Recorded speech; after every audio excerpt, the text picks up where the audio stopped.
Hard Hat's all about showing up to play hard, doing what it takes to win. If you want to cement legacy, win another. He's your third center. You don't want to pump him up too much, but it's hard not to. This is maybe the most I've ever agreed with you.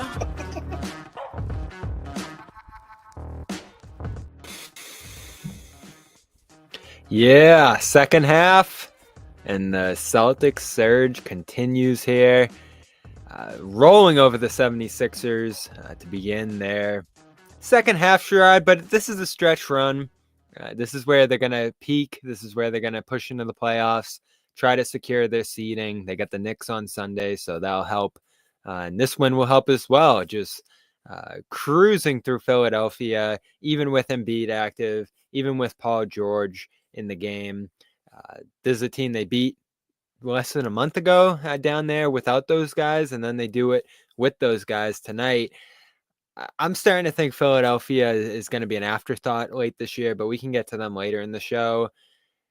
The real story, Sherrod, I think, is that this is going to be a much less frustrating second half of the Celtics. It looks like they're getting serious, getting healthy, most importantly, and starting to ramp up toward that peak run into the playoffs we're talking about here. Yeah, your second point, Bobby, is really, I think that the big one is that they're getting healthy. We've seen what this team can do when they are at full strength and health is not an issue. They're damn near unbeatable. If you talk about a best of 7 series. And that's really the lens from which I think you have to look at what they're doing going forward. They're going to have some hiccups along the way between now and the playoffs. There's no doubt about it. But if this team is able to maintain a high level of health more than anything else, it becomes very difficult to see them, coming up short in a best of 7 series. Yeah, against anyone right now, even Cleveland after the upgrades they've made. New York hasn't been able to touch them. Philadelphia certainly has put up fights through some of these games, but tonight it felt like domination pretty early. Double-digit lead in that first quarter, held them at arm's length, and Philly wasn't playing poorly in this game. They were getting some good possessions, offensive rebounds, different ways to get by Celtics defenders. Maxi's always a problem in that sense. But the Celtics, the 8-12 3-point start, which is what we got to talk about here. They're heating up from 3 rapidly into the second half. They were third over the 10 games going into the break at about 37% from 3. Tonight, after that 8-12 start, they finish 24 of 54, 44% from 3. And when you do that, when they do that, especially, you're going to be maintaining double-digit leads and expanding on them, once you start getting stops into the second half. And that's where Philly really cooled down. The third quarter, they just went completely silent offensively, and this became a 20, 30-point game.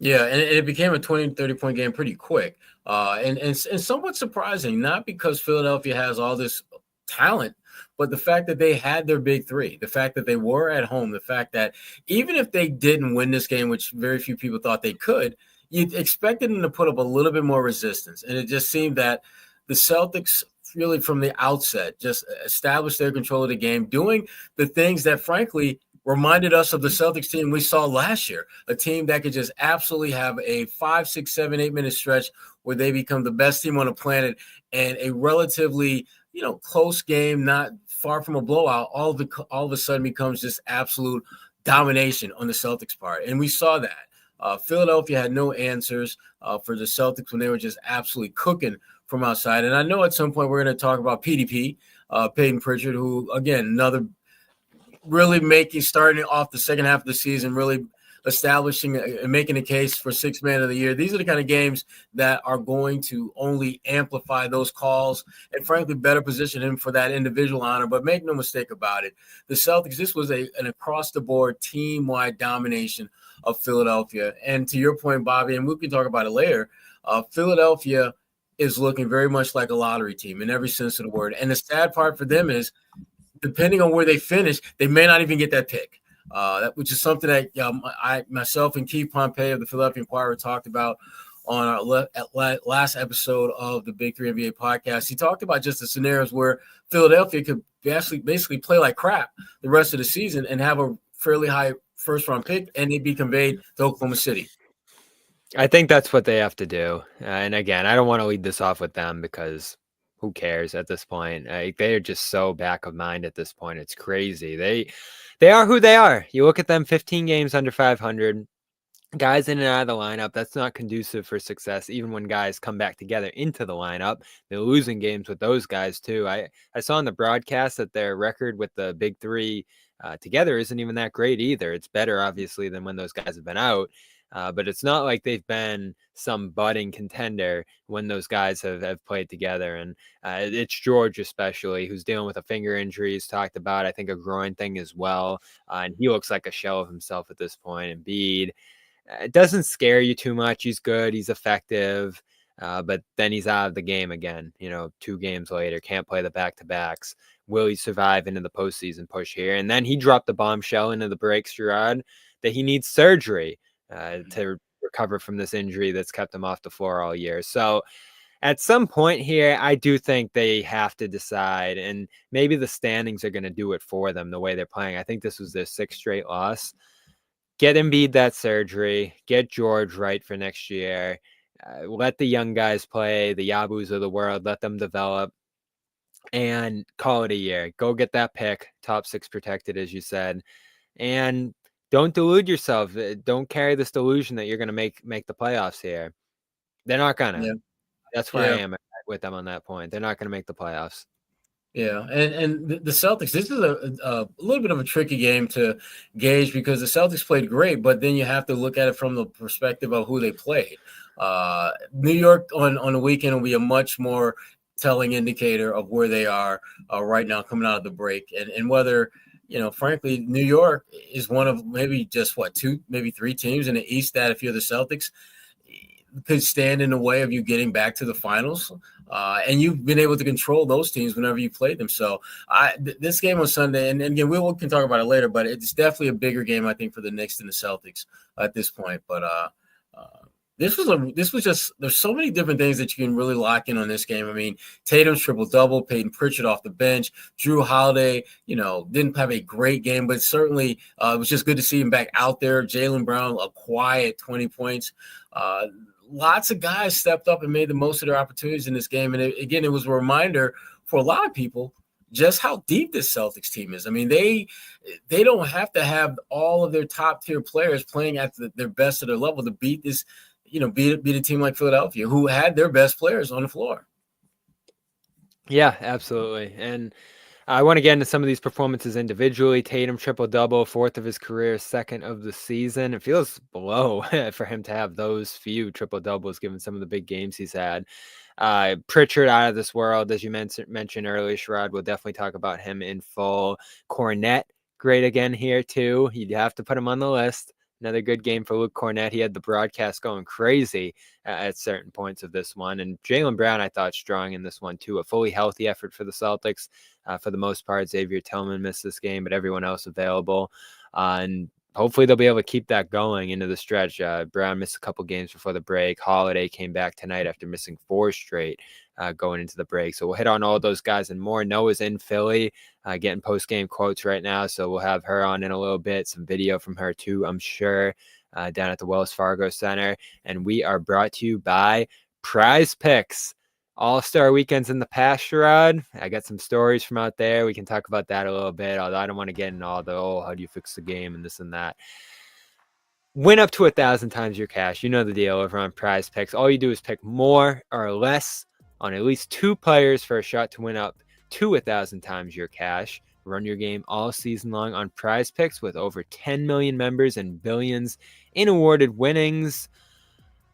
Best way to get action on sports in more than 30 states. Real money sports action. And again, millions of users. They got the flex play, which means you can still cash out even if your lineup isn't perfect. Double your money even if one of your picks doesn't hit. And they put their members first, so all withdrawals are fast, safe, and secure. 5 3-pointers for Curry. Now that he's back in action with the Warriors, playing alongside Butler there, you can go more or less on that alongside with more on Giannis's 35 points, all kinds of stuff like that, and you can do it with your friends. And they're always doing free squares and great offers over there as well. So go over there and use the code CLNS to get $50 instantly after you play your first $5 lineup. That's $50 instantly after you play your first $5 lineup with code CLNS. Download the app today and run your game on Prize Picks. Let's start with Tatum, Sherrod. He was playing great going into the break, more so the scoring side of things. Tonight, Philly decided they were going to double him, crowd him, and we know the deal at this point that when teams do that, he's just going to start whipping the ball all over the place. I think Celtics assisted on 20 of their first 25 baskets in this game. They end with incredible 33 of 43. So the Celtics assisted on nearly every basket they made in this game, and Tatum had 10 of them. Yeah, and Tatum, I thought really set the tone for just being more of a facilitator and just really harnessing that playmaking that's in him, and frankly making the ball hop the way it needs to for the Celtics team to be. Frankly, just it's another dimension of who they are. You look at them, and when you think about teams like the Celtics who have lots of good three-point shooters, you think that's pretty much all they're doing. But what I think often gets lost in the shuffle is the playmaking that sets up a lot of those shots, the ability to, frankly, break defenses down so that you can get in not just good looks at the basket, but great ones. And I thought they got a lot of really, really good looks in this game. And this was a very complete type of Celtics win that for me, and I think for a lot of people, was reminiscent of what we saw on the road to last year's championship, where they would have a 5, 6, 7 minute stretch where they just absolutely play their asses off. And that would be enough to give them a pretty sizable cushion and buffer that they don't really relinquish. And this felt like a 20-point win. Actually, it felt like it should have been a little bit wider than that. But regardless, the Celtics are playing the kind of basketball that they need to play as they ratchet up towards the playoffs. Yeah, and I like them empowering Tatum. I think that's the way they need to go more often this second half stretch here into the playoffs. Make him the ball handler. Let him absorb that pressure. Let him play for longer stretches. We talked a lot going into the break, Sherrod.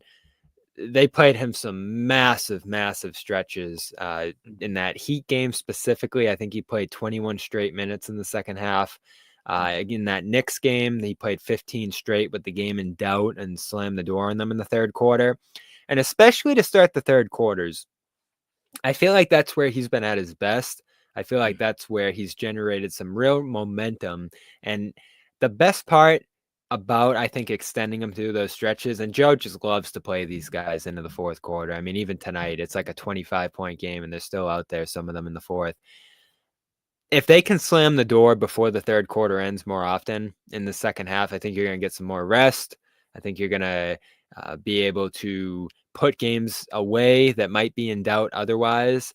And so they've balanced that Brown Tatum rotation thing all year, and I get that they want to prioritize Brown early in these games because that's where he's at his best, but in the third quarters, I think you have to start looking at playing Tatum 12 straight minutes out of halftime, or at least a longer stretch, just to get him going, just to help him build that rhythm. And even just talking to him a couple of times, it feels like that rhythm is important to him to be able to play more than 5-6 minutes without coming off the floor. Yeah, and Tatum, again, that's not unusual for guys who are really good shooters. They're used to playing with a certain tempo, certain rhythm in terms of the shots they're getting, in terms of the volume of shots that they're getting. And when that rhythm is disrupted, it's a little bit more challenging for them to be the kind of impact player that they're accustomed to being. But I give Tatum a lot of credit for this game. I mean, he really did what his play matched his words. Tatum often says that, he's just going to play and take whatever the defense gives him. And this was a game where they said, beat us with the pass. Let's see if you can do that. Let's see if your teammates can make shots. And they did. And, for this Philadelphia team, I never felt adjusted to the rhythm that Tatum was clearly in as a playmaker. And so that's, Tatum puts you in a pick your poison kind of scenario. And the Sixers team just don't have the talent to hold their own with the Celtics at this point. And the guys that they are counting on to do that just aren't getting it done. And I'm talking about Joel and Paul specifically. Yeah, the Paul things, it's startling. He had a decent start to this game, but the 2-point game before the break, some of the threes he missed in the second half, it's scary what he looks like right now. And maybe it's age, maybe it's the injuries he's talked about. But he's been worse than Tobias Harris for that Philly team, which you would have never imagined when they made that move. But you know what, Bobby? Here's the thing about Paul George, though, and it really should have been that moment where Daryl Morey just decided to get up and walk away from the table. We know Steve Ballmer is not one who hesitates to cut checks. If Steve Ballmer is balking at paying you, there's something about you that, frankly, I don't want. Because that's a man that does not hesitate when it comes to overpaying for things. Because he feels the talent is worth it. When he determined that Paul George was not worth a new deal, at least the kind of deal that Paul was looking for, he was out. He's like, we're done. And frankly, Paul, it was clear to most of us that things didn't work out in LA, not just because Paul didn't get the big contract. They were putting up pretty clear signs that they wanted to be rid of him altogether, that it really wasn't so much driven by money. They just didn't think he could help them as much as he had been in the past. And they look pretty smart for making that decision because he has been brutal in Philly. I mean, you look at his body of work in the NBA, this might be one of, if not the worst season that we've seen from Paul George. Definitely. You look at the numbers too. He was a 20-point per game guy for a while there, and now fallen into the teens. One of the worst statistical seasons of his career, and the efficiency, the big thing that's fallen way off. You could at least put threes up at volume with LA out there and hit a lot of them, playing off the other guys that they had, and that's not an option for them. And again, they haven't played much together, Embiid and he and Maxey, but even when they have, it hasn't clicked this year. And maybe with more health or some adjustments in the next year, that changes. But I'm not counting on it right now. And again, you look at the record there, could fall in the 12th place in the East tonight. So they're going in the wrong direction right now. 6 straight losses, I believe. There's nothing to feel good about there. Maybe the role guys. Like, I feel like they've gotten good role player performances through this year, and Maxey's been great when he's been available. But the two guys, George and Embiid, just haven't cut it this year. And you give Embiid that extension, you hope he's going to be there, and it goes the other way to start this year. That deal looks so bad. That deal that may go down as one of the worst extensions we've seen in a long, long time. You know who else looks bad, Sherrod? Nick Nurse, man. Every time I see him, he looks so stressed. He doesn't know what to say. He doesn't know what to do. I even asked him at one point, I'm like, what do you do with a team like this? Like, are you doing all right? Are you okay? Yeah. Do you need a hug, coach? Do you need a hug, coach? There's nothing you can do when guys are flying in and out of the lineup like this. And they're one of a few teams that have had seasons like that. And, it's amazing, Sherrod, that pick you mentioned earlier. The deal that sent it out to Oklahoma City, the Al Horford salary. Horford, baby. And that's, and again, not to talk too much about the podcast, but that was one of the things I talked with Keith Pompey about how the Celtics have had their imprint on the Sixers' demise in so many ways. When you look at the Jason Tatum situation, when you look at they took Ben Simmons where they could have, in theory, taken this guy named Jaylen Brown, who went 2 spots Markelle Fultz, right. And then as you pointed out, Bobby, the pick that seems they could potentially lose this year if they don't really start getting into the tanking mode could go to Oklahoma City. You talk about the rich getting richer. If they wind up with like the number 7 pick in this year's draft with the talent that they already have and all the kabillion draft picks that Sam Presti has already accumulated. And for Philly, it's like that. You can't. It's like adding insult to injury if they wind up with like the 7th worst record and have to convey that pick over to OKC, which is very real. Yeah, and we talk about it all the time. It's not the full story, but Philly could have had Brown if they wanted to take him over Simmons. It was never going to happen, but they were in that position. It's not 100% true, but if they were higher on Tatum, the Celtics don't do that trade to move back and take him at 3. So I think, at least from everything we've heard, the Celtics were always going to take Tatum, even if they didn't trade back. But when Philly traded up, you could have maybe gone Tatum there. Again, I don't think the Celtics would have traded back, at least from the story we're told there, if they were all in on Tatum. But they're right there, too, as were the Lakers, who ended up going with Brandon Ingram and Lonzo Ball. at that time. So Mm-hmm. all three of those teams connected in some way, and the Celtics ended up getting Brown and Tatum out of it, who were both pretty amazing here tonight. But before we talk about them a little more, we do have to talk about Pritchard, who 15 threes, made 8 of them, 10 of 18 from the field, 4 assists, no turnover, or 1 turnover. He was perfect tonight, and they needed it when he came into the game. It was like a 2-point game through like 15-13. He comes in, hit 3 threes in short order, 5 in his first 8 minutes of action, and then he just kept hitting them for the rest of the night. And he was moving the ball well too, just like everyone was tonight, as you mentioned, Sherrod. And he just gave them some good lineup flexibility. And there were stretches going into the break where it felt like he was less involved, felt like he was shooting less. He talked about it a little bit in Miami, how just, the team getting healthy again and the way the game goes, there'll be nights where he doesn't shoot as much. Tonight wasn't one of those nights. And every time you see him have the 20, 25, 28-point games, this was his third 28-point game of the season, you're reminded that this extra element to this team that they didn't have last year, and it's him being a top 3 scorer on this roster who can just go crazy on any given night. Yeah, and just the way that they're able to utilize him more times than not puts him in a position where he can do what he does best, which is knock down shots. When he's on the floor, he puts a lot of stress on your defense in ways that teams are, I think, now starting to get better at adjusting to. But when he's on the floor and you've got Tatum and or Brown playing along with him, it makes it very difficult to give him the kind of attention that you'd want to.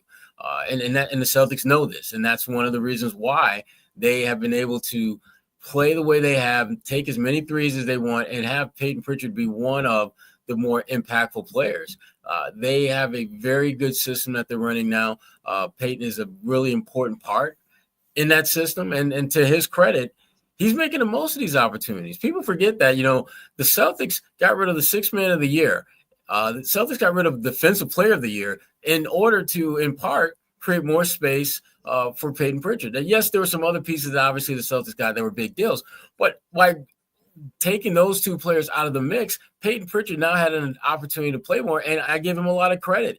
He's made the most of his opportunity to play. This is a guy that, people I think have just kind of glossed over the fact that this dude wanted to be traded. And he did not mince his words about that. There was no miscommunication. There was no misunderstanding. He either played me or trade me, was just kind of where he was at. And to his credit, he's backed up that talk with great play. He said that he'd be better if he had an opportunity to play more, and he has done that and then some. So, again, kudos to Peyton Pritchard for betting on himself to be more of an impact player when there really wasn't a ton of sample evidence that would give you a clear indication that he would be as impactful as he has been this season. So give him a lot of credit for just, again, having that confidence in himself to just put it out there and just be bold and be brave and be a player that's making a difference for this team now. Yeah, so sure of himself too. When you have the downturn in shots, when you have the downturn in minutes, Noah's mentioned it that Porzingis' return probably impacted him in an underrated way, just by knocking him one spot further in the rotation, in the shot hierarchy. This was great tonight because you saw a good balance and a fully healthy effort for them. Between all their players, Tatum at 13, Brown 13, 11 shots for Porzingis. He's obviously going to get his. Holiday, has his usual 6 there. White with 10. Pritchard 18, probably a little more than he would have on the average night. But that's going to distribute between the bench some way or another when Brown and Tatum have to sacrifice a little bit. So I love the balance tonight offensively. The movement, you love that. A lot of it's just going to be how teams guard them. If teams do switch and just try to play one-on-one, it's going to be more of the Tatum and Brown show. But tonight, when those guys are seeing crowds, they're going to give it up. Other guys are going to get shots, and they have to knock them down, and tonight they did. Facts. And that's how it has to be with these guys. They have to recognize, embrace, and take advantage of the opportunities to just put teams away and just really give themselves an opportunity to almost have like a little low-key load management type situation where you put the team away early, give your guys like Tatum and Brown a chance to rest. And it's really the smart play for them. One, if you're able to get those big leads, it means that you're doing a lot of things right, which is you want to build those habits going into the playoffs. And 2, You don't necessarily need to sit Tatum and Brown games, but if you can blow teams out and position yourself to where they can get the fourth quarter off, or they can get a significant portion of the fourth quarter off, it's going to make you a better team. Because you're gonna get guys out there playing who normally wouldn't play, and you never know when you'll need them in the playoffs. And it'll give your core guys like Tatum and Brown an opportunity to just relax a little bit and just enjoy the labors of the work they put in when they are able to blow teams out and not have to play in the fourth or much in the fourth. Noah looks like she's talking to Al Horford in the locker room right now in his, per usual, much anticipated return to Philly. Didn't sound like it was a great crowd there tonight, Sherrod, according to her and others. And I noticed that when I was there earlier this month. It's been like they've that. They've given up on that team. Yeah, they are. I mean, and that's not unusual for Philly fans. It's not unusual for most NBA fans. They're focused on the Eagles. As they should be. As they should be. As they should be. Why not? Yeah, and they started booing in that first half. In the second half, one of their writers, Adam Harrison out there, was like, there's no reason to even boo at this point. Like, they just don't care enough to boo at this point. It's been that bad for that team. And it's just a number of teams, Sherrod, I'll text our group chat from time to time and just be like, what would we even say if we covered that team? What would we be saying if we did the Sixers post-game show? And I don't even know what we'd be saying at this point. We'd just be so damn frustrated.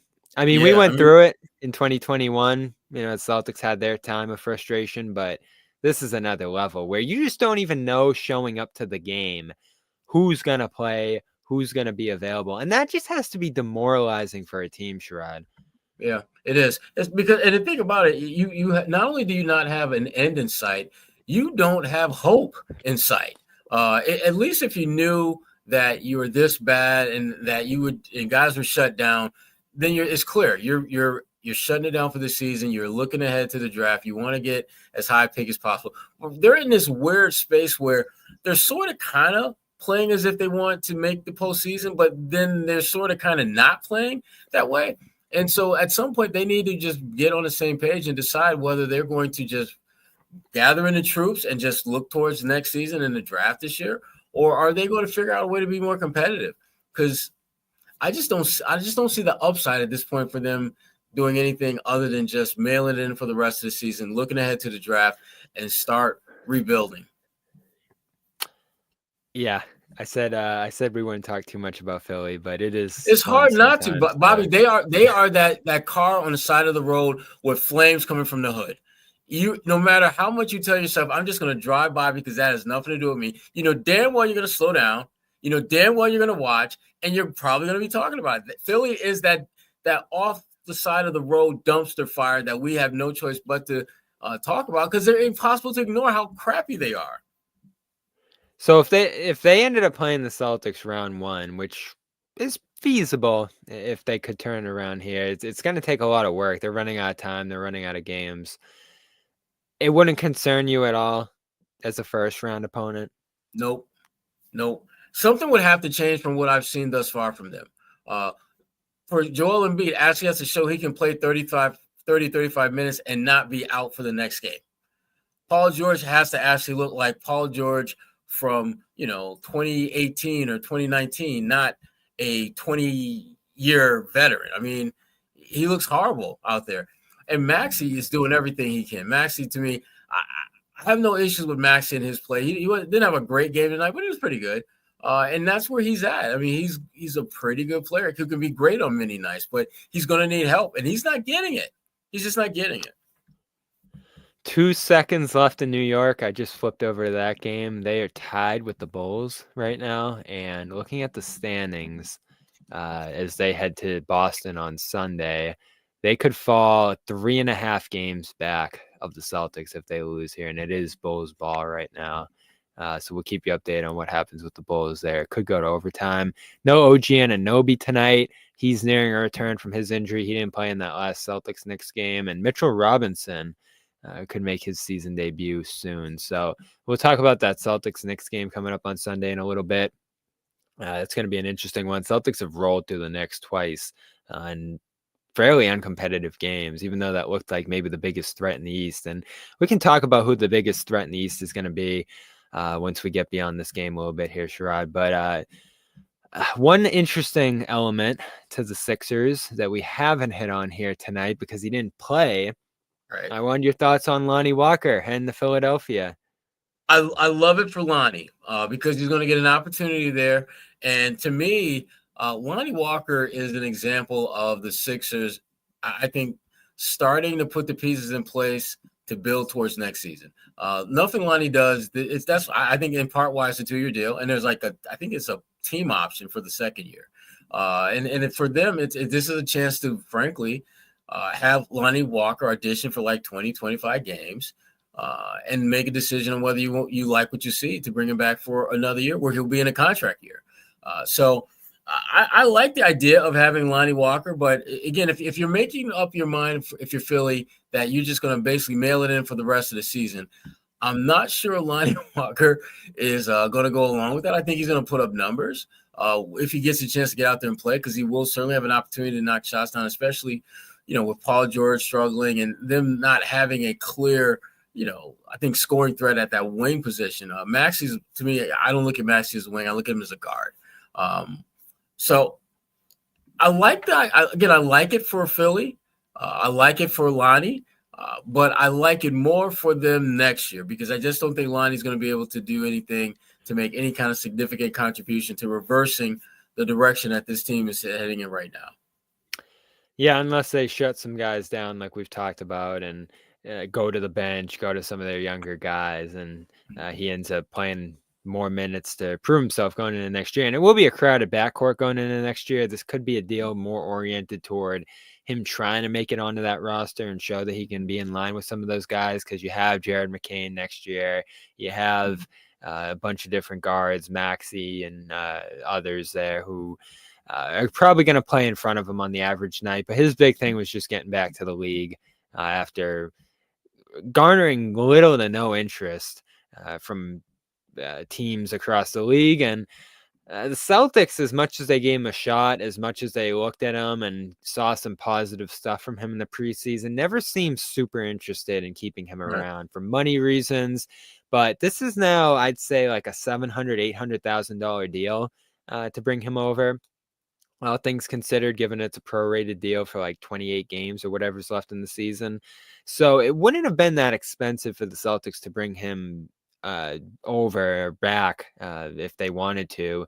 Obviously, they saw Torrey Craig, who can blame them, given what he showed in garbage time tonight with the 3 blocks and his awesome debut last week. They went with Craig over Walker, and it's hard to argue with that because Craig's a bigger player. Craig's more of a defensive player, a guy who can knock down, catch and shoot threes rather than having to play on the ball a little bit. With Walker, and I know the fans loved him. I know a lot of people got captivated him at the time. You wouldn't have had the minutes for him. You wouldn't have had the shots, certainly. And defensively, I know there's some admirable traits for him on that end, but it's just never been his game, defense. And they want guys out on the floor who can survive defensively, Sherrod, and that's Torrey Craig. Yeah. I mean, he the more I think he's around this team, the more we get to see him play day in, day out. I think the more people are going to like the potential that he brings to this team, particularly when you're talking about making a deep playoff run. The Celtics, like I said, they are really kind of building up their brand, so to speak, to have a deep playoff run. I mean, you look at just the way they have began, coming out of the break and just looking very much like the Celtics we saw from a year ago that steamrolled over everyone en route to Banner 18. Will Lonnie do anything that makes Celtics fans go, oh, maybe we should have kept him? No, and he won't, because he'll be doing it on a team that's still losing. And then the Celtics, meanwhile, will still be winning. So it makes it a little bit easier to stomach him playing well for him, knowing that he's in a situation where even if he puts up numbers, you're still left kind of wondering, what does that really mean? Because he's putting up numbers and his team is really bad. And if he doesn't put up numbers, is he not as good as we thought he was? So there's just no scenario that's going to really, I think, make him look significantly better than people's opinions of him right now are. Taking a look at Noah out there. Looks like she's still in the locker room, so we'll try to hear from her. I mean, she shot down at 3 o'clock, Sherrod, for the 7 o'clock game on Yikes. a budget Yikes. on a budget airline, and I think she's going to be shooting back to Boston tonight too. So she had a busy day. So we won't hear too much from her here tonight, but there's a massive homestand coming up, so we'll have a ton of games in Boston starting Sunday against the next 8 of the next 10 in Boston, aside from Toronto and Detroit, back to back next week. So Celtics going to be getting a ton of time in TD Garden, and that could either be a good thing or a bad thing, Sherrod, given the way that they've played there this year.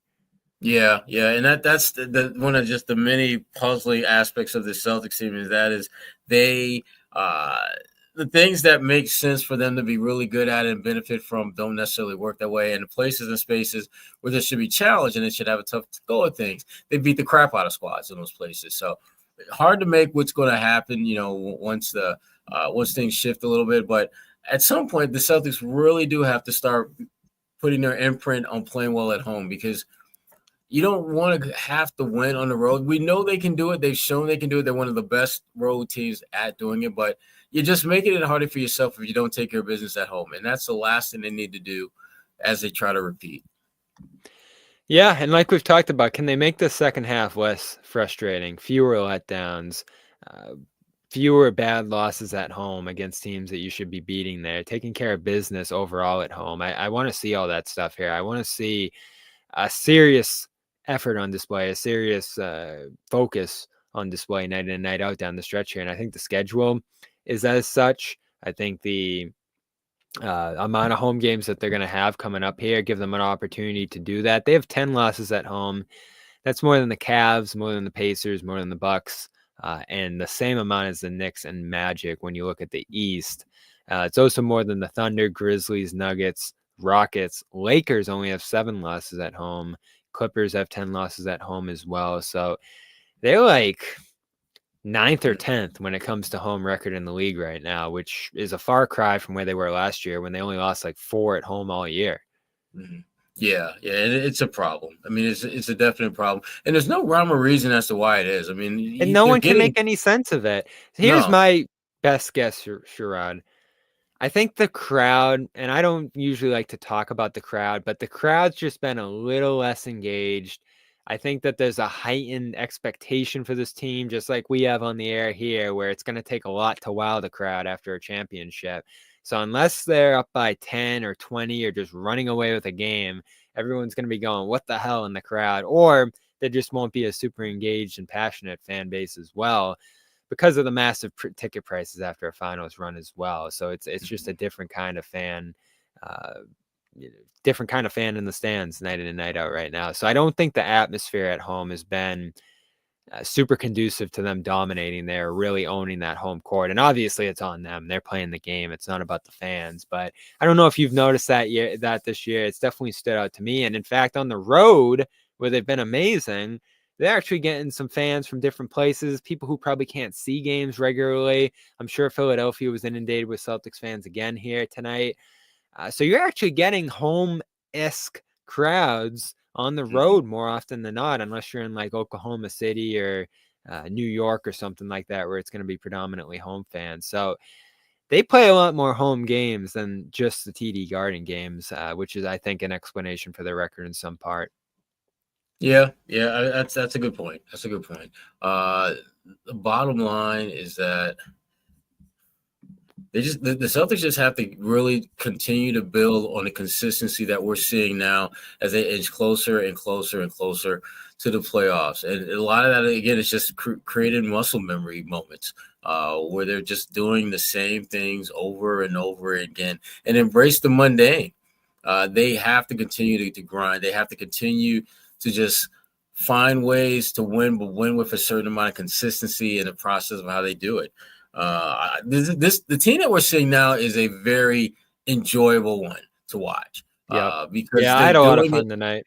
Yeah, I mean, they're getting it done at both ends of the floor, and they're not relying on one specific aspect, of the game to be successful. Like, yes, they made a ton of threes. There's no doubt about that. But they also made a ton of assists that set up those threes. As much as the shot making was impressive, the playmaking, I thought, overall was far better than we normally see from them. And frankly, one of the better playmaking type games that we've seen from them this season. Yeah, and I don't want to be annoyed, Sherrod. I don't want to be the bad guy. I But don't you're want to about to complain be about that this guy, aren't team. you, Bobby? No, on a night like tonight, how could you? And this is why John isn't on the show tonight, because these kind of games he wants nothing to do with. He wants to criticize and tear apart their bad performances. And there's not much you can say when they come out and shoot 44% from three and just drub their opponent. I want these nights. I want them taking care of business. I want them being the team that they can be. I want Tatum being in that MVP conversation. I want all that stuff. And when that doesn't happen, when they lose to the Kings or they take a 5-second violation and lose to the Hawks or start throwing the ball all around in crunch time, I don't enjoy that, but I'm going to talk about it.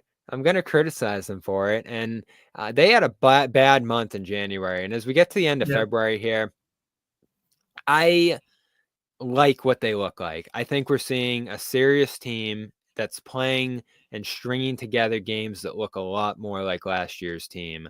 And it's not just them shooting hot. It's the way they're moving the ball. It's the way that they're playing with pace.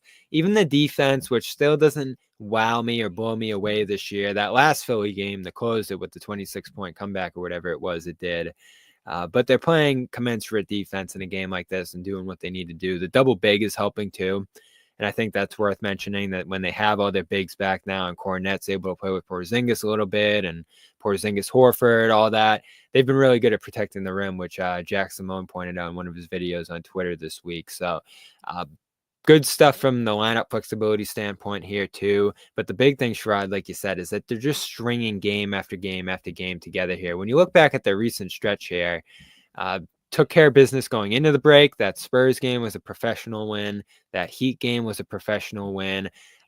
Statement win in New York, their first time going there this year. And then a statement win in Cleveland, obviously, on the other side of what was a really bad loss to the Mavericks, but ended up just being a one-off among a lot of really good games since that Houston loss a couple weeks ago.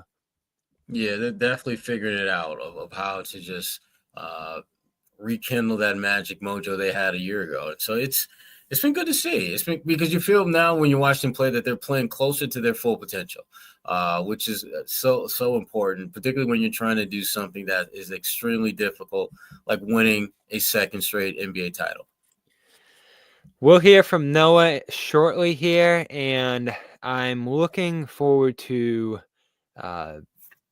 or I'm not looking forward to, rather, talking about the bad news of the day, which really just crushed me when I saw it. Wembanyama out for the year, and his last game ended up being the Boston visit on Wednesday. He was out at All-Star Weekend, Sherrod. Ton of press attention, of course. France pulling up in droves to talk to him, the media, the French media, and really basketball media in general, of course, captivated by his participation in the skills challenge as well as in the tournament. And, modest stuff from him out there. I thought a fairly modest performance in that Boston game that I still wrote about that night because it's just so fun to watch him. So fun to see how he matches up with the Celtics and Tatum, of course, too. Like, is he going to be shooting for Tatum's spot in the league as he gets older here? And then the Porzingis thing I found cool, too, because they had similar entries in the league in many ways. The hype around them, their size, their games. And Porzingis that night was like, he's just an even higher level than me, which I thought was telling, because Porzingis was amazing coming into the league. It was a revelation. And for this guy to be a unicorn. Levels above. Yeah, it's the unicorn and the alien, as they call it here. And so builds on the hype. It's so hard, Sherrod, with the hype he had to meet it. He exceeded it, and then he took it to another level into year two. And it looked like they were going to be on a playoff trajectory with the Aaron Fox in the mix here. And so you have that game against the Celtics, and it's like, okay, Celtics rolled in that game. They were all over him. Just an uncharacteristic night for him. And after the game, I didn't talk to him, but I ended up hearing the audio. And there really wasn't, he's a quiet guy, but there really wasn't a lot of energy from him. Like, he was very short. It just seemed very tired. He even got asked in that post game, like, are you looking forward to going to All-Star, or could you use a break? And he was like, I could use a break, to be honest. And, it's been a tiring first half. And then in the All-Star game, again, modest performance, all the press availabilities. I listened in on them a little bit, and it was just very short-winded stuff. And I was like, like, I know he's a quiet guy, but this is even like short for him, especially on an event where people are coming in internationally and stuff to talk about him. A lot of attention on him. First All-Star game appearance. And so I guess, went back, got some tested for, exhaustion he was dealing with in some of these games, I guess. And sure enough, he was dealing with a blood clot, and he's going to have to get treatment for that. Blood thinners and all the rest, I'm sure. And he's going to miss the rest of the season here. And they're saying it's an isolated incident. I think Brandon Ingram went through the same thing early in his career, and he recovered and came back in full. Oscar Thompson had blood clotting last year as well, and he's been back and healthy this year and been able to resume his career. So there's plenty of precedent for being able to resume your career after this, fortunately. But this is a severe diagnosis here for a player who just had so much momentum and hope and hype around him this year. And there's obviously a strong case that he could be the face of the league after LeBron and Curry and some of these other guys move on, Sherrod. So to have, a career-altering condition like this right now is just awful news for himself, for the league, for everybody who loves him. Like, he's quickly become one of my top 5 favorite players to watch. And the fact that we're not going to see him at all now in this stretch run, obviously second to his health and him getting better and all of that, but just devastating for him, for basketball fans everywhere. And again, there's hope that he's going to return to start next season, according to the Spurs. But man, this is the last thing anyone wanted to see going into the second half. Facts. It is. And again, he makes the game look so simple, so easy, with just the things he's able to do. People often, look at him and say, if you were to go into a lab and create the perfect player, he'd look a lot like Victor, as far as being long, lengthy, ability to defend, knock down threes, put the ball on the floor, score in a block. There's very little that he is not able to do at a really high level. And it's unfortunate that we won't get to see that. I was looking forward to seeing whether they can make a run together and get to the play game. That's could have been a very real possibility if not for this injury.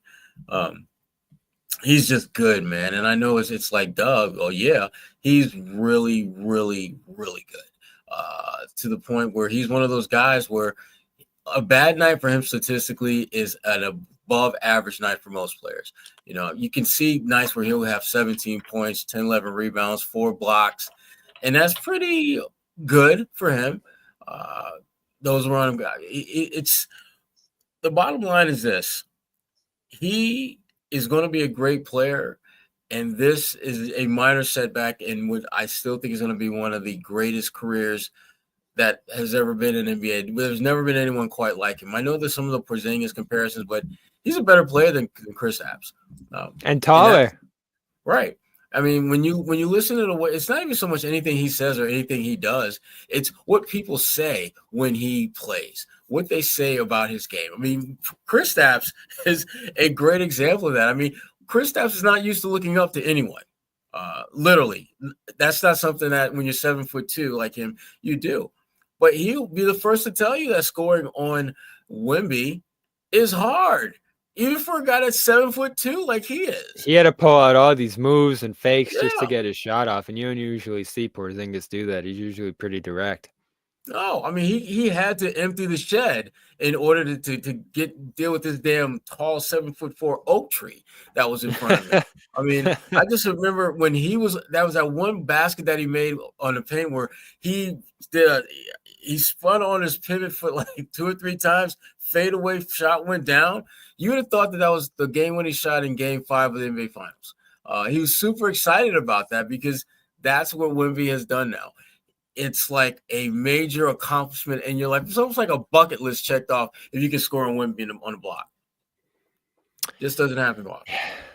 Such a bummer to end this year. 46 games, 24 points a game, 11 rebounds per game, just short of 4 assists per game, as well as a steal and 3.8 blocks per game, which you don't see every day. 47% from the field and shooting 9 threes per game at 7-4. A lot of them off the dribble, many of them step backs. 35% from 3, which is what really put him over the edge in some monster performances this year, including how many points did he score on Christmas? 50? 50, I or think. damn near 50, 42 with Was it 18 for- rebounds and 4 assists. He had a 50-point game against Washington in November, 42 against the Hawks in December. So 3 40-point games as well for him this season.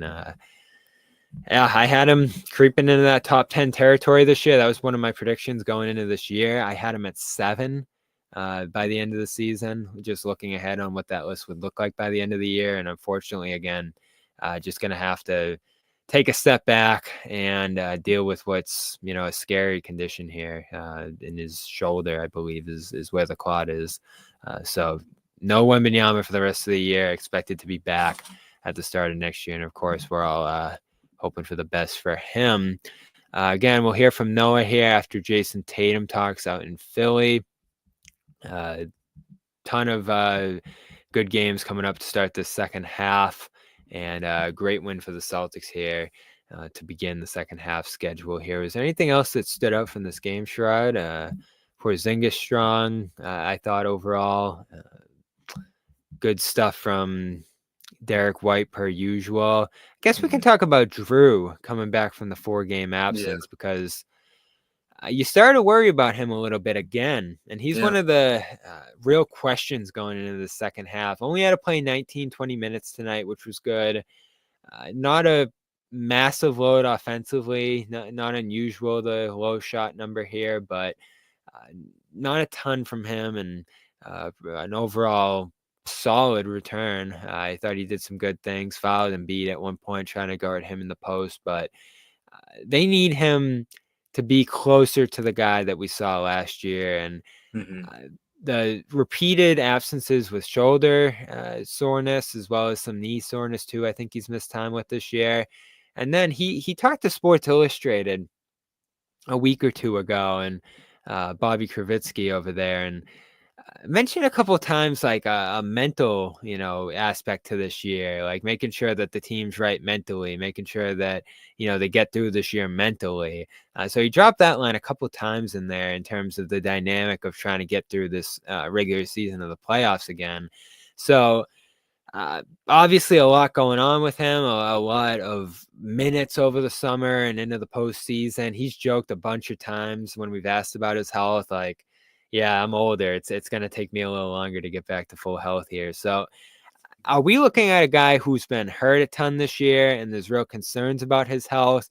Or are we looking at a guy who is just going about as easy as you possibly can through whatever bumps and bruises he's dealing with, because there's just not a ton to play for this regular season? No, I think there's legitimate concerns about his health, because it would be one thing if they were shutting him down for load management, where he played back-to-backs or about to play back-to-back, and you're only going to play the first game, or you'll play the second game, or you'll play both games limited minutes. There's nothing like that. Well, he's missing games because he's hurt, and Drew Holiday is one of those players that he could be what tips your repeat efforts over the top. We've seen it time and time again where Drew Holiday will just absolutely completely dismantle, the top wing or perimeter scorer on the opposing team, and still get still get his as well. So it's going to be interesting to see how the Celtics move forward with Drew Holiday, whether they'll be giving him some load management nights off, or whether they're just going to kind of just battle through whatever he's dealing with ailment-wise and continue to have him, a presence out there on the floor for you. I'm glad we saw him tonight, because that's where we would have really sounded the alarm, is if that absence continued into the second half here. And again, no visible limitations from him, not a game outside the ordinary. It's just that he got so hot from 3 last year. He had such an out-of-this-world shooting season, especially from the corners, where he was like 60% from 3 to finish the year. That wasn't going to happen again. So can he get 38, 39 right now after this night? And again, a solid shooting night for him here. He's checking in at 34, 35. So, that's a real difference. And he's shooting more 3s than 2s at this point. The scoring's down just a little bit. The playmaking's down just a little bit. So it's one of the questions we're asking of, is this boredom, fatigue that we're looking at more this year? Are some guys just taking a small step back with the shooting, with their performances? And when you look at some of the older guys on the roster, even Horford, who was pretty good tonight, again, just a small step back from what was amazing years for some of those guys last year. And again, they're looking closer to that group right now than they are the January version of this team that really drew some concerns from myself and others. But you're still watching, especially the guys who are dealing with some stuff. And it's Holiday, but it's also Jaylen Brown, who we should talk about here as well, who trying to get into the second half, feeling good. I think, you saw him at the All-Star break. He's dealt with the shoulder, I think some lower body stuff as well. And he just hasn't had, and I think Noah's pointed this out, the same level of burst that he had last year athletically, especially getting downhill to the rim, especially finishing strong around the basket. And I think that's injury related. I think that's him dealing with some stuff in that first half. Now, he missed 2 games going into the break with, I believe, was a knee, and then played in the game, came off the bench. Decent performance there. I like that first game he had where he helped pull the OG team, as they were called, away from the Rising Stars. So there's some good stuff from him out there. I even just like being around him out there. He was in really good spirits this weekend, Sherrod. We can talk about that in a little bit with Noah, who wrote about that today over on SB Nation. So good stuff from him here. As I mentioned earlier, they switched the rotations again. He had been playing the full first quarter for a little while. He came out halfway through the first this year, and Tatum got that full first quarter, and then they went with the same rotation in the third, but he still got plenty of touches, still was efficient, and still overall had a good game moving the ball out of crowds and just continuing to keep this offense moving. And that's the key for him is, he'll have his aggressive moments where he's on the ball and he's trying to find his own shot and he's hitting difficult looks, but he's got to be in the flow of the offense a little bit here too, especially if you want to see Tatum on the ball and in control. Yes, facts. What can we say? I mean, he's such an important factor in this team's success. To that last point, I think he revealed at the All-Star game, Sherrod, 237 pounds, I think he said he is. Because damn. One of the Australian reporters there came over and started asking him a bunch of questions and was like, "Oh, could you see the All-Star game in Australia?" He was like, "That's kind of far." And then he's like, "Oh, what do you think of Luka? They said he's 270 pounds. What's the most you've ever weighed?" And I think he said over the off season he was like 240, and now he's down to like 235, 237. So, yeah, even again, just everyone's always talking about the arms. He just got completely jacked this summer and last, and he's gone that muscular route. So if you're someone who believes that impacts your shooting, can maybe see that a little bit this year. But on the other hand, he's able to bang in the post, take on defensive matchups, and do the more brute strength things that this team needs, which is good because that's a contrast to the game Tatum's going to play. Yeah, and you need to have that balance. I mean, you really do. And it's one of their strengths, the fact that, they don't have a lot of moments where they're just kind of stepping on one another's toes and just making things, making a bad situation worse. So they've got a good rhythm that I think works for them. Certainly it works for the Celtics. Yeah. Do you want to talk about Luke Sherrod? No, Bobby, but I know you do, so we will. We will. I have nothing good against Luke. stuff from him again here today.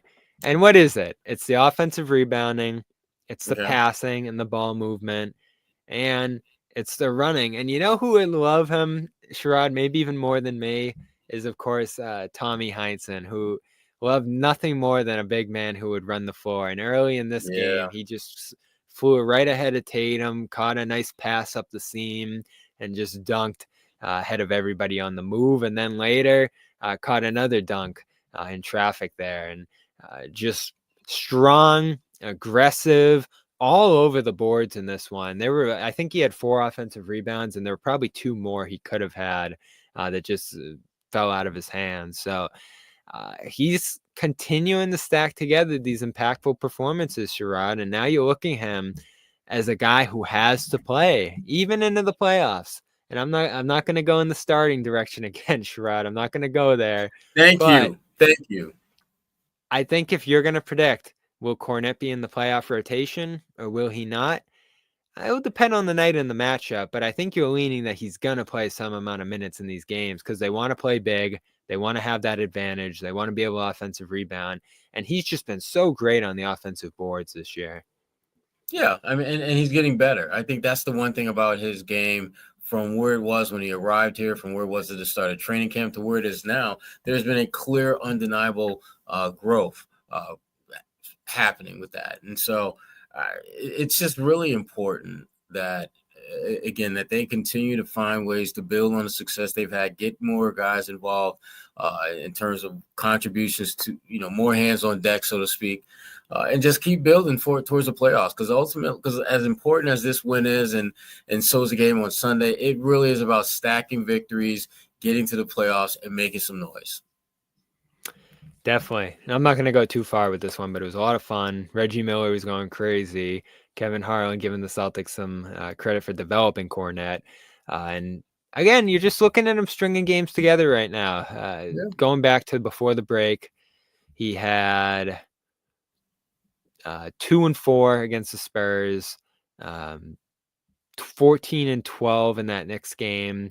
Less impactful game against the Heat. That wasn't his best night with 0 points there, but 7-5 against the Mavericks in that loss, 4-3 against the Cavs, 11 in the win over the Pelicans that Tatum had the game winner in. So a couple double-digit scoring games mixed in there, but overall he's playing 20 minutes in a lot of these games, at the very least 12, 13, 14, 15. So he is, going back to December 6th, that's the last time he didn't play in a game.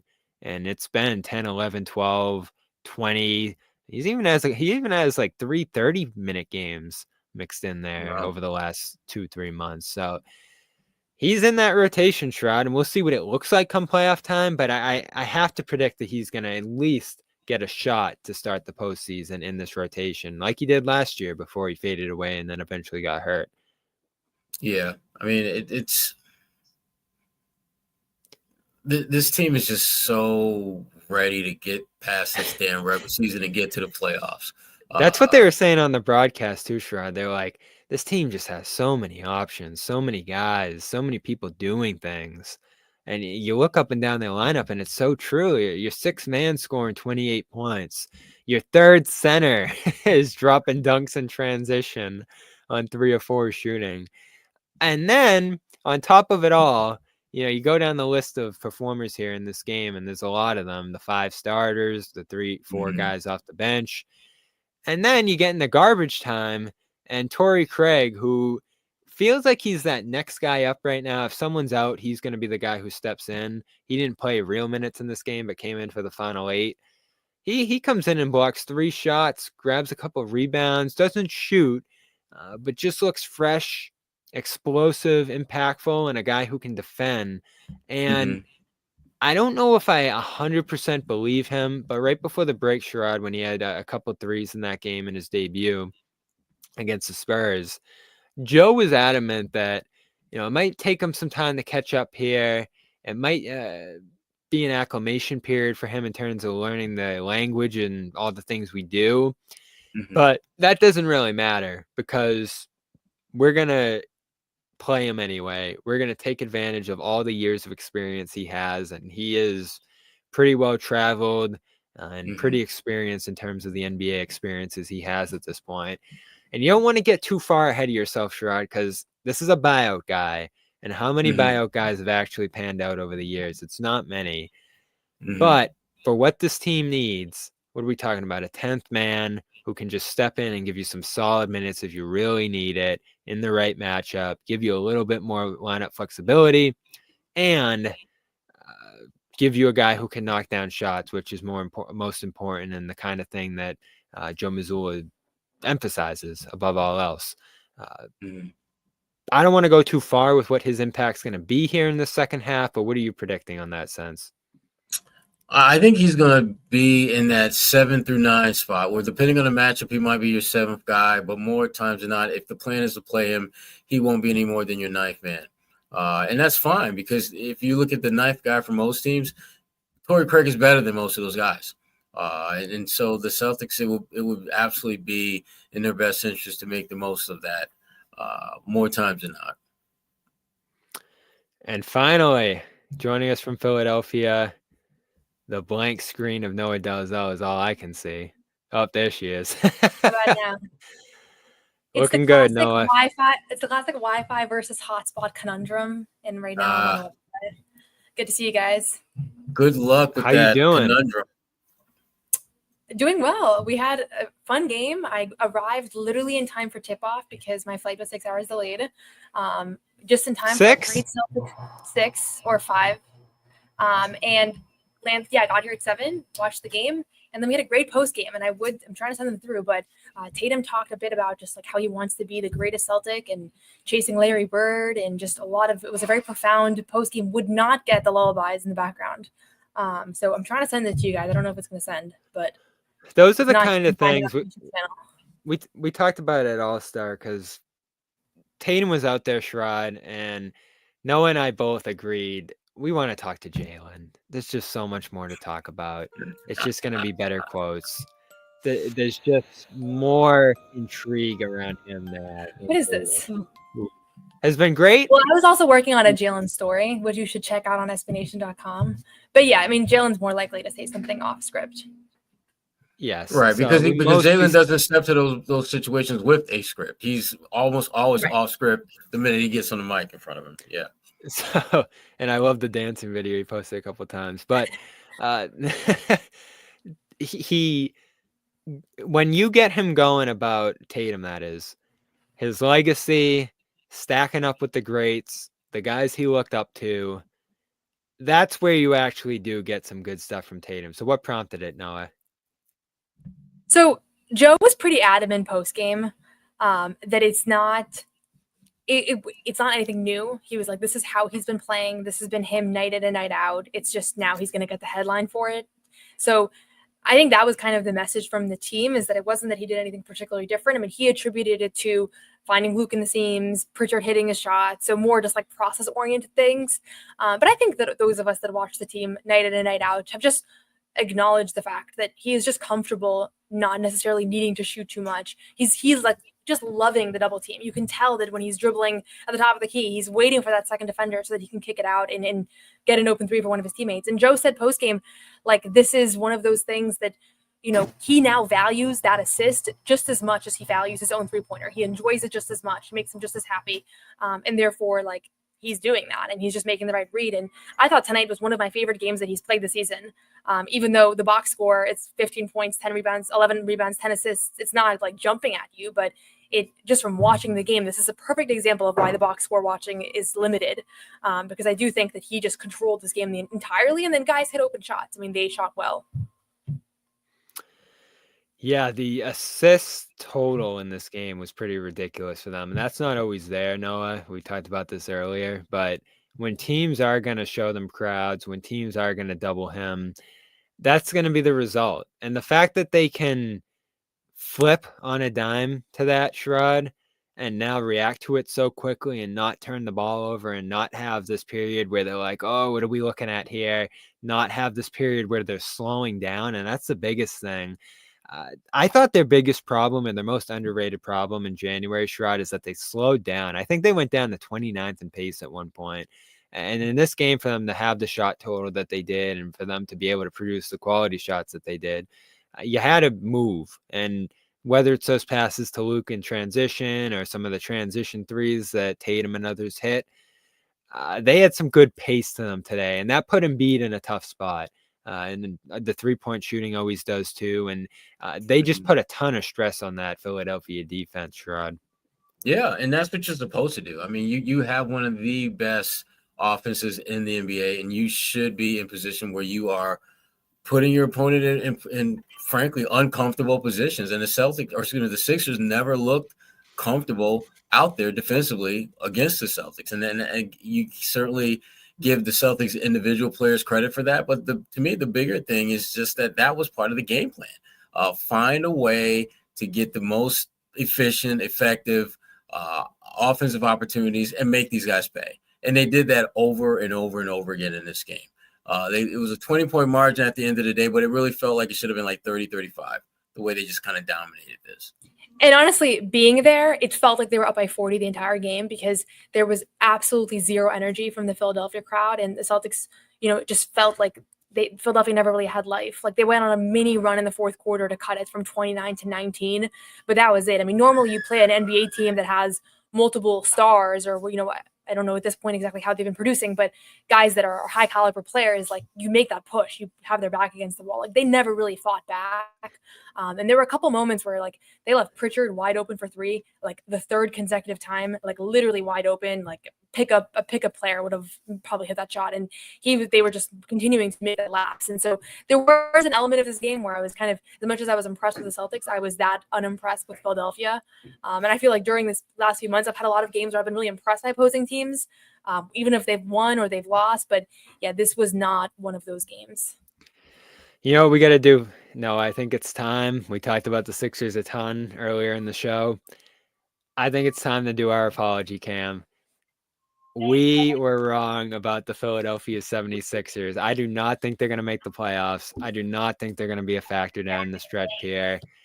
I think they're done. And you know what? You looked at the talent going into the year. You looked at who George was in LA, and it wasn't right. And you never could have predicted Embiid's health this year. But you could have put it into the equation that he's not out there and available as often as some other stars or some other teams' best players in the East. No one could have seen it falling this far, but you could have seen it. They were never going to be the second best team in the East.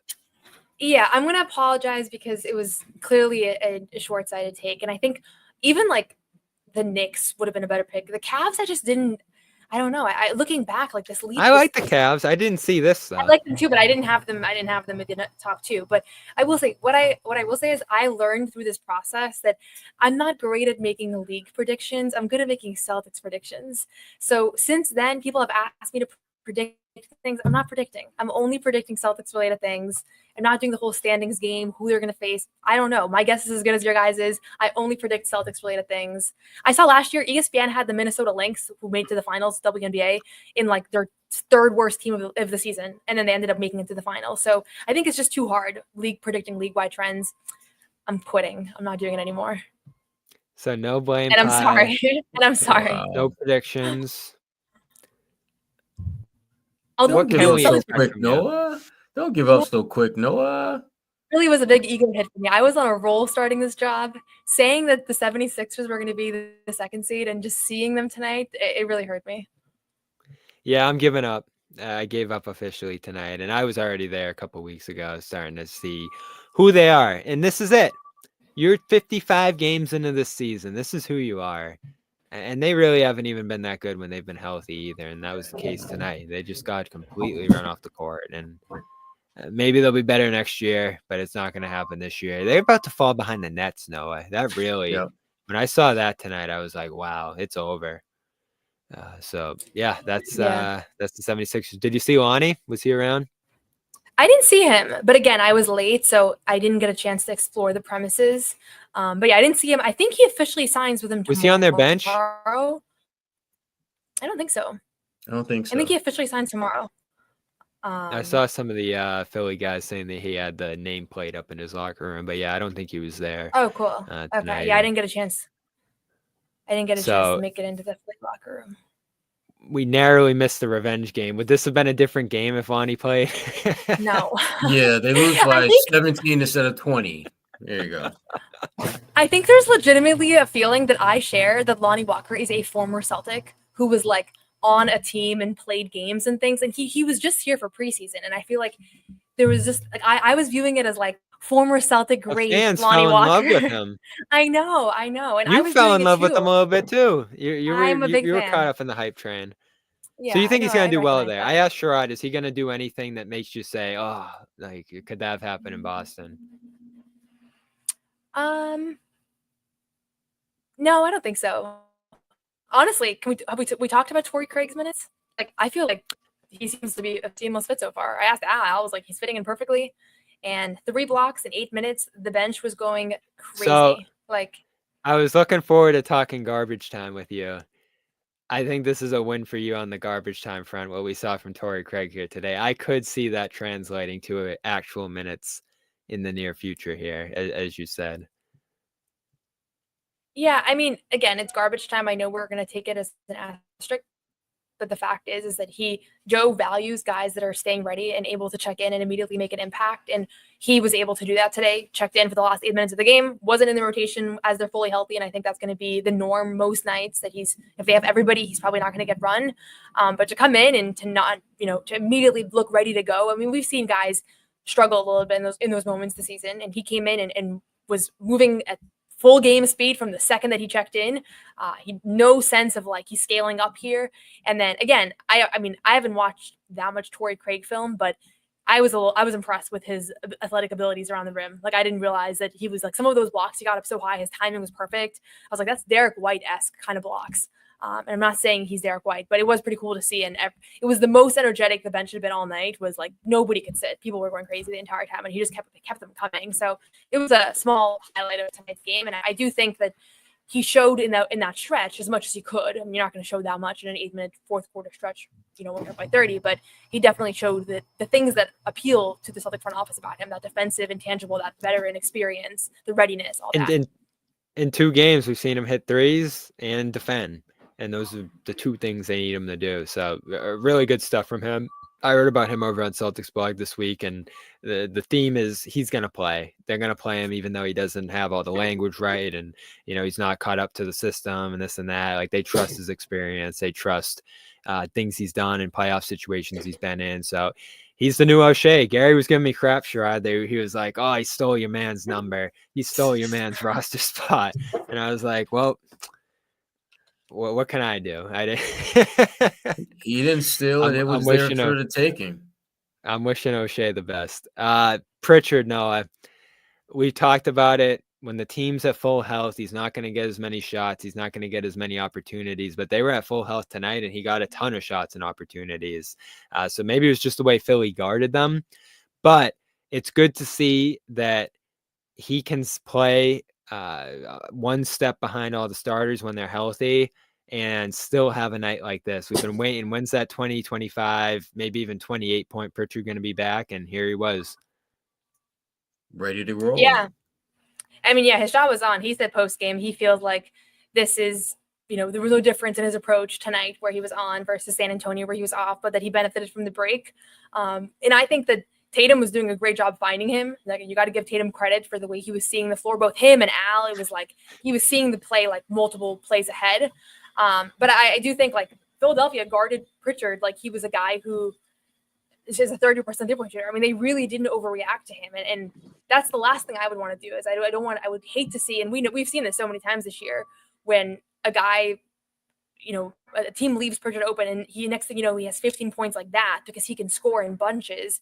And now a 5-point game is a 20-point game. Like, if I was an opposing team coach, that'd be at the top of my list. Like, don't let that happen, because now you may have been playing them kind of evenly, and now single-handedly he just turned this into a blowout. And we've seen it so many times. So he has the ability to make that impact. And what I like the most is that he hit those 5 threes in the first half, but then he also wasn't forcing it. Like, he had some great driving kicks to Al for a 3, Tatum for a 3. So he's just playing within the system. And, I asked him if it's contagious when everybody's passing the ball that way. And he said, honestly, it's just like, it means more we're executing, like they're making the right reads and everything. But I think that tonight you could see that everybody was playing selflessly, and because the ball is falling, it's easier to do that. And he's one of the biggest beneficiaries when they're kind of playing this free-flowing offense. He's going to be the guy that benefits.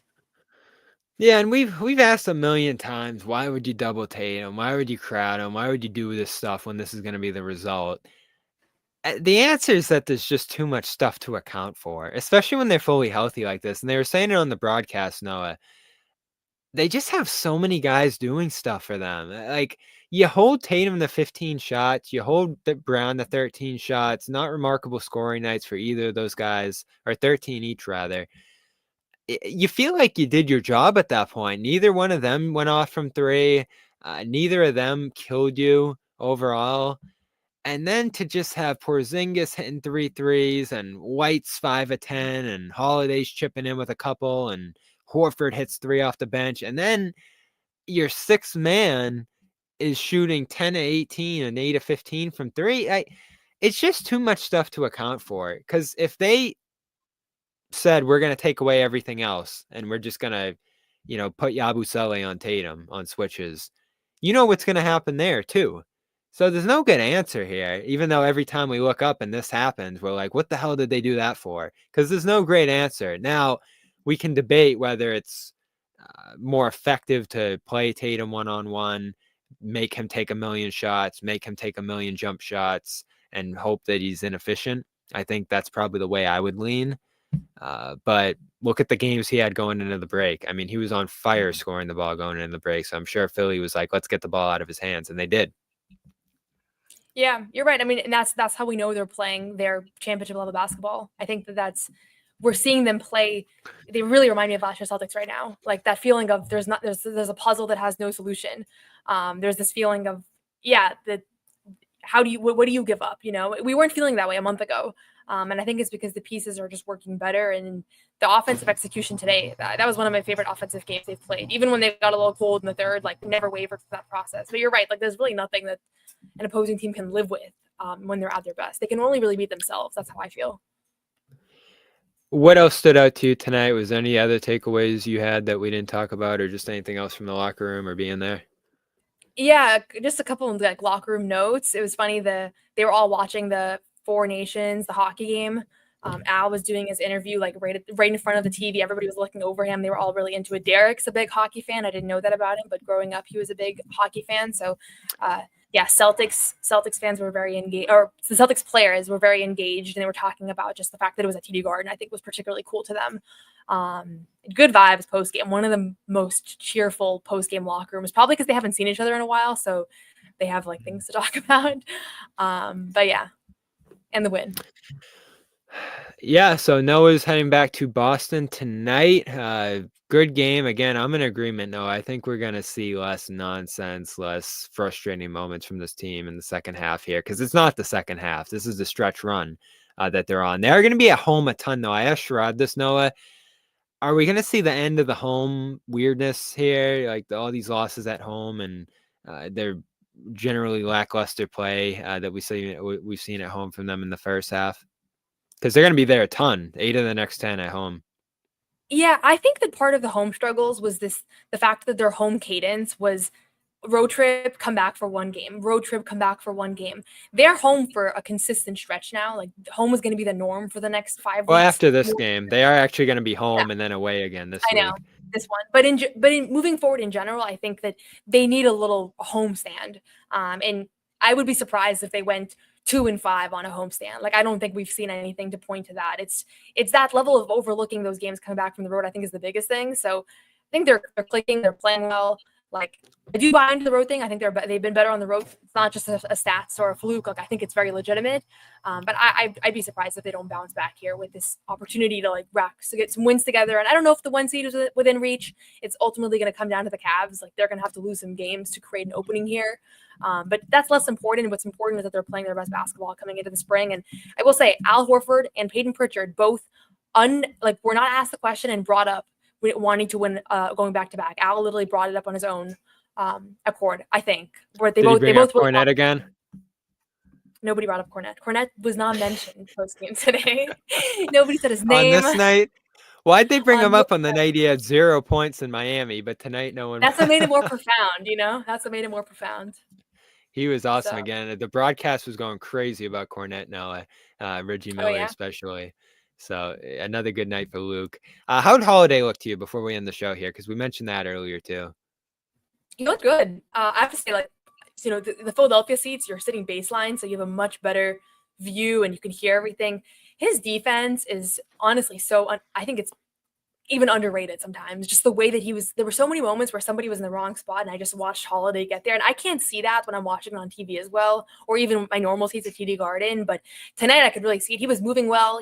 I think his shoulder, he said a shoot around today that he's feeling better. And I will say the first play of the game, Kelly Oubre hit him in that right shoulder so hard. Like, I don't know if you guys noticed that, but it was literally the first play of the game. And I was thinking to myself, like, that's literally the impingement that has been keeping him out. But he didn't look to the bench. He didn't seem to be grabbing it afterwards. So I think that it was somewhat of an injury, but also somewhat of like let's give this guy an extended rest heading into the break after he literally played all summer too. Knicks up on Sunday, 1:00 game. I'm really looking forward to that, even though the first two games weren't too competitive. The second game was until Tatum ran away with it in the third quarter, Sherrod. We could see OG back. I think there's a chance, but probably a small one. It's Mitchell Robinson's debut. But all along I've said Mitchell Robinson's not good enough to totally transform this team's fortunes against the Celtics, and they have not looked like a good matchup against the Celtics. They did win tonight in overtime, so they'll stay 2.5 games back of the Celtics, but are they going to be able to compete in Boston on Sunday, Sherrod? Compete, yes. Win, I don't think so.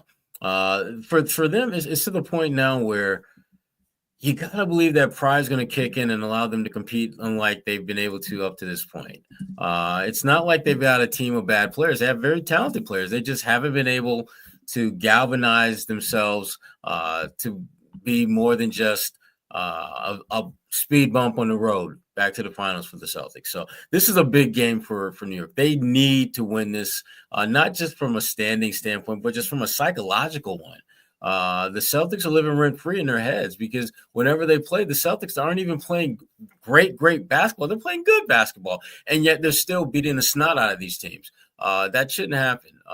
Philadelphia, they're going to have to be better. New York is going to have to be better in order to be competitive with these guys. So. Thanks to Noah. She had a jump. She's going back to Boston tonight. Long journey down there today and turning right back around to Boston for the game on Sunday. So appreciate her. Again, she mentioned earlier, check out the Jaylen Brown story. A lot of good reporting there on his exchange program. We were both there at the event in Oakland, Sherrod, that he hosted, gave a speech, talked to us for a little bit there. I wrote about that a little bit last week as well, the event itself, but she's been reporting on that program in depth for a while, talking to Jason Kidd, who's involved. Drew Holiday's involved as well in the exchange program that Brown's doing, which is basically just business development, business investment in Oakland. It was cool to see Oakland, Sherrod. I've never been to Oakland before, even though I've been to San Francisco 3 times. We actually stayed in Oakland thinking that there was going to be more going on at Oracle. There wasn't, but the 2 events they had there that we went to, the celebrity game and the all-star practice, it was rocking in there. And Chase Center in San Francisco was dead all weekend. So they probably should have recalibrated things a little bit in terms of what was in Oakland and what was in San Francisco. Well, a lot of it comes down to just those 2 communities. You know, Oakland is much more, I think, cookie cutter-esque of what NBA engaged fans look like. Very exciting, very energetic. A lot of jerseys. You got the hot dog stands outside. It was a whole different atmosphere. Yeah, Chase is more, just kind of, the crust on my bread is chopped. I'm eating finger food. I've got, my favorite Chablis. I mean, people just want to have like a beer and some hot dogs and some candy. And just call it a day. It's a definite wine and cheese crowd at Chase, and over time, you lose some of that home court edge that you had before. Oracle, I can tell you right now, having been there dozens of times, is ridiculously loud when they are engaged, and some of the loudest crowds I've been to on the road have been in Oracle. One of the few places blown away. Yeah, it's one of the few arenas I've been to where the fans could get to a level in terms of their volume to where you cannot think clearly. Like you literally can feel the vibrations inside your head from them screaming and yelling and feet stomping and all that. It's a great atmosphere for a basketball game. And it's no surprise that the Chase Center is a bit more sedated because that's just how they built it. It's built for the people who pay lots of money for NBA seats, and most of those people are not your cookie cutter run-of-the-mill fans.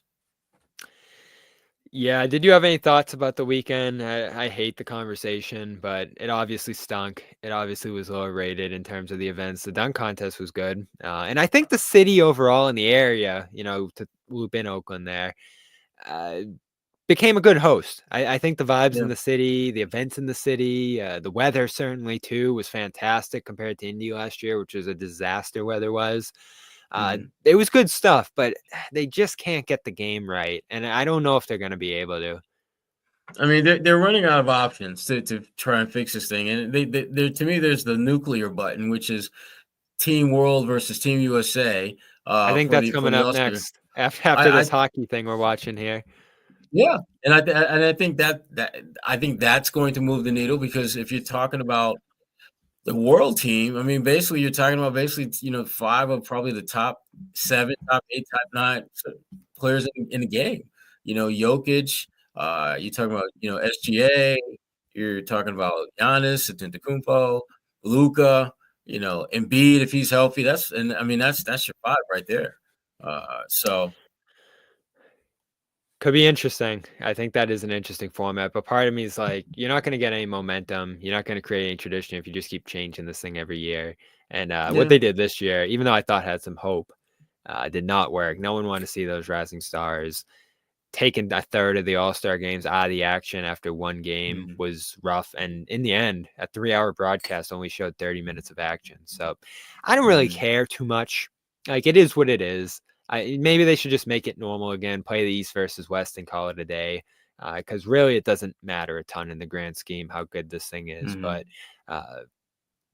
it's tough when it gets as bad as we've seen the last couple of years. And I do understand some of the complaints. So they'll keep tinkering, I'm sure. And again, I do think it'll probably be that U.S. World format next year in L.A.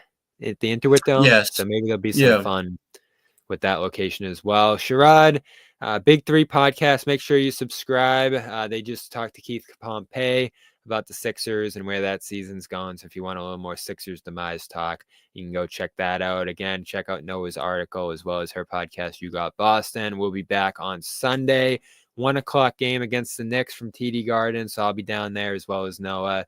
Will you be heading to that one, Sherrod? TBT, to be determined. All right. We'll see if we see Sherrod on Sunday as well. I'm sure Jimmy and John will be back for that one as well, an afternoon game. Jimmy's actually over at the hockey game, which I'm going to go catch the end of right now. So enjoy that, everybody. Thanks for joining us here tonight. Thanks to Noah again from Philly. And thanks to Ahmed on the production side. We will see you on Sunday. The second half is underway, and CLNS Media and the Garden Report have all the coverage here for you. Thanks for tuning in. No one's sneaking a vegan brownie by me, I'll tell you that. Okay, you know what, John? We're going to do it. You have to feel that way too, Bobby. I have to feel that way. Let's Yeah. fly out over and make Luke your first center. Bobby, we gave you Luke an hour early. We're not going to end this on a damn conversation about Luke